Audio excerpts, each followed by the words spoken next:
Imagine you are at a fancy dinner party in ancient Rome. The table is packed with the craziest food you can imagine: roasted peacock, stuffed dormice, and endless wine. You eat until you simply cannot take another bite, but the host brings out more food. So, what do? According to a very popular story, you would excuse yourself, walk to a special room called a vomitorium, throw up everything you just ate, and then go back to the table to start eating all over again. It sounds absolutely disgusting, right? It shows just how greedy and wasteful the Romans were. But here is the shocking twist. That story is a complete lie. The Romans never had vomiting rooms. So, what on earth was a vomitorium? Let's be honest, the word vomitorium sounds exactly like the word vomit. If you hear it, your brain immediately thinks about being sick. This is probably why the myth has survived for so long. We assume that because the word sounds gross, the place must be gross too. But in the Latin language, which the Romans spoke, the root word vomere just meant to spew forth or to discharge. It didn't strictly mean throwing up food, it meant anything being pushed out quickly. So, if it wasn't a puke room, what was it? A vomitorium was actually a brilliant piece of architecture. It was a wide corridor or a passageway located beneath the rows of seats in a stadium or amphitheater.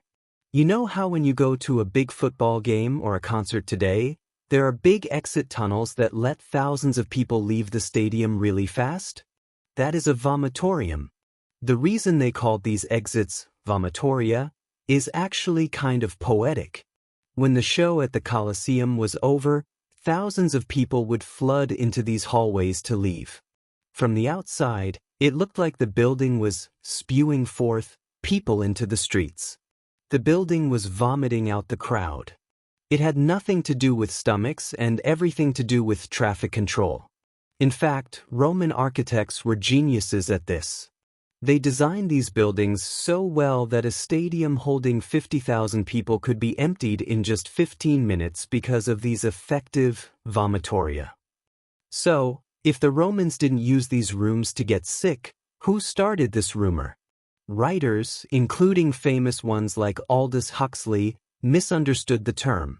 They likely heard the word vomitorium, made the same guess we did, and wrote it down as a fact.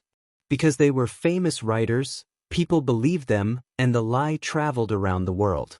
Now, just because the room is a myth doesn't mean the Romans were polite eaters. The rumor is believable because wealthy Romans did love to eat. Their banquets were wild. There are historical records of emperors and rich citizens eating until they were sick. Some historians even mention that gluttony was a problem and that people sometimes induced vomiting to relieve themselves during long feasts. However, they didn't have a designated architectural room for it. They would have likely just used a bowl at the table or stepped aside to a bathroom, just like someone might do today if they felt unwell. They didn't build a specific room in their house labeled the puke room.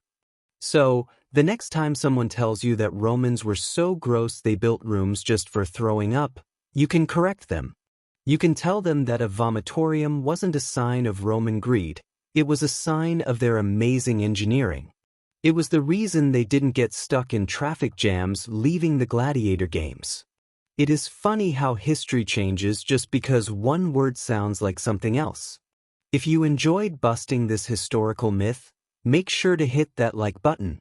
It really helps the channel. And tell me in the comments, what is another fact about history that you think might actually be fake?